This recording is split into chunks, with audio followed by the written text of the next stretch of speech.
Nature, the Gentlest Mother by Emily Dickinson.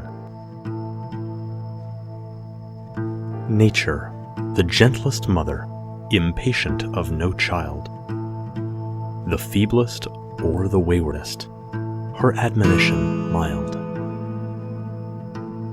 In forest and the hill, by traveler is heard, restraining rampant squirrel, or too impetuous bird.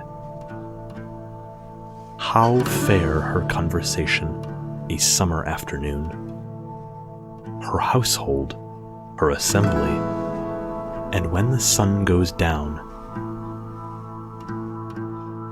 her voice among the isles incites the timid prayer of the minutest cricket, the most unworthy flower. When all the children sleep, she turns as long away as will suffice to light her lamps.